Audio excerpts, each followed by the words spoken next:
Est-ce que le film Hoppers est si bien que ça? Il y a déjà eu énormément de critiques sur le film, et je vais quand même apporter mon point de vue personnel, parce que bah j'ai envie.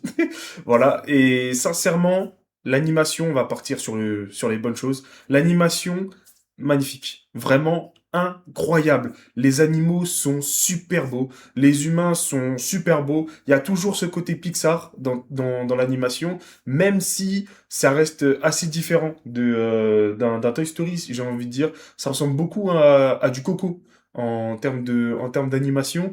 Mais ouais, ce sera pas la même chose que le style des Indestructibles, par exemple. Il y a eu un plan où t'as Mabel qui marche dans la forêt quand elle est petite, quand elle va rejoindre sa grand-mère.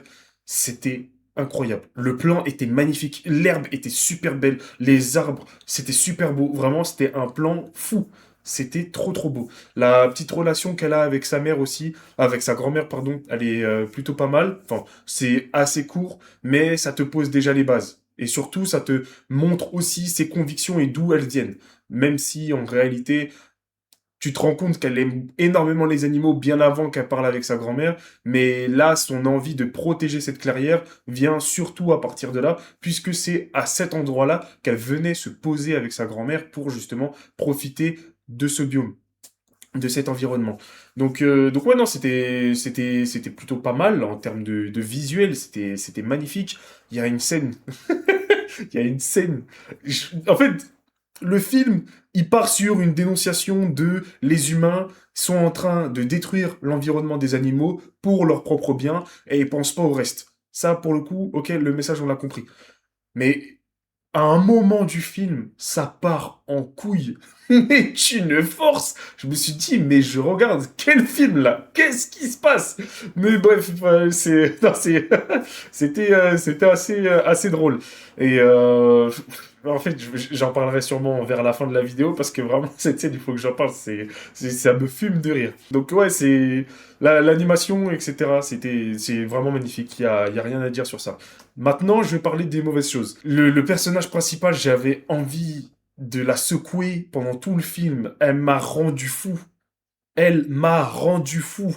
Déjà, quand t'es un enfant, d'accord, vas-y, pourquoi pas? T'as envie de sauver les animaux partout, etc. Il n'y a pas de problème. Mais après, tu grandis. Tu te rends compte que dans la vie, déjà de un, tu fais pas ce que tu veux, et de 2, si t'as envie de te battre pour tes convictions, tu n'as pas à les imposer aux autres. Je sais pas si vous captez ce que je veux dire. Certes, c'est ce que le maire fait aux animaux. Il impose son envie aux animaux. Il n'y a pas de problème. Il y a un parallèle entre les deux justement qui est fait et en plus il est représenté plusieurs fois ce parallèle dans le film, même surtout à la fin en réalité, puisque bah, ça refait encore même un autre parallèle, mais il y a cette comparaison du début du film et de la fin du film où tu as justement la position des deux personnages qui vont se regarder dans le blanc des yeux. Ça fait un petit peu une scène genre Thanos, Captain America, tu vois. C'est assez beau dans le message, mais le personnage va avoir un comportement tellement égoïste que ce soit envers les personnes, enfin les animaux qu'elle défend, et envers elle-même. C'est vraiment une catastrophe. Son comportement est virulent de fou. À chaque fois, tu le vois dans tout le film qu'elle a sa colère qu'elle n'arrive pas à gérer. Elle a des crises de colère. Toutes les fois où, quand tout le monde est pas d'accord avec elle, au lieu d'essayer de comprendre le point de vue de l'autre, elle va juste entendre ce qu'elle a envie d'entendre et s'énerver et ensuite partir au quart de tour et continuer à avancer tout droit, tout droit, tout droit pour que les choses aillent dans son sens. Et ça m'a rendu ouf. Ça m'a rendu fou sur tout le film. J'en pouvais plus. Je n'en pouvais plus. Et en fait, ça fait que ça. Ça s'escalade, ça s'escalade, ça s'escalade, jusqu'à arriver au point de non-retour. Et ce point de non-retour, c'est une dinguerie. Vraiment, c'est une dinguerie. Et là, en plus de ça, ça passe un peu visuellement parce que ça reste des animaux, etc. Je vais pas aller plus loin dedans, mais la réaction qu'elle a montre que, en fait, au bout d'un moment, il faut doser. Voilà, il faut savoir doser. N'hésitez pas à me dire ce que vous avez pensé du personnage principal d'ailleurs, puisque moi, voilà, comme je vous l'ai dit, je suis pas trop un fan, mais bref, n'hésitez pas à me le dire en commentaire. On va passer sur la partie spoiler en vite fait, juste pour parler des scènes marquantes, justement pour et en même temps développer un petit peu les propos que j'ai eu pendant la partie non spoiler. Et on va y aller à partir de maintenant. Mabel qui tue la reine des insectes, j'avais la bouche ouverte pendant 5 minutes. Pendant 5 minutes, j'avais la bouche ouverte. Je m'attendais pas à justement à ce que ça arrive et que ça aille aussi loin. Et en fait, même après avoir fait ça, il n'y a aucune remise en question du personnage. Genre, tu vois que t'es parti ultra loin. T'as tué quelqu'un. Techniquement, là, elle est à un niveau d'animaux. Donc, d'animaux insectes. Donc, à ce moment-là, on peut dire le quelqu'un pour la comparaison entre elle et les autres. Et elle a tué. Genre là, elle est arrivée au point où elle a même tué à cause de sa colère. Mais il n'y a aucune remise en question dans le film. Tu vois, il n'y a aucun moment, elle va se poser et elle va se dire, putain, je suis allé trop loin. C'est une dinguerie. Ensuite, de nulle part, les animaux ont pété un câble. Ils vont te ramener un putain de requin de la taille d'une baraque, frère. J'ai vu le truc, mais je me suis dit, mais c'est quoi ce foutoir? Ils se sont dit, ouais, on va prendre Sharknado et on va le mettre dans notre film. J'ai fait ça, mais c'est quoi ce merdier? Après, tu vois, là, en fait, le requin, il est super sympa en réalité, il est juste là pour faire son taf. Mais quand j'ai vu ça, j'ai pété un câble. J'étais là, allongé dans mon fauteuil, et je me suis dit, mais c'est qu'est-ce que je suis en train de regarder?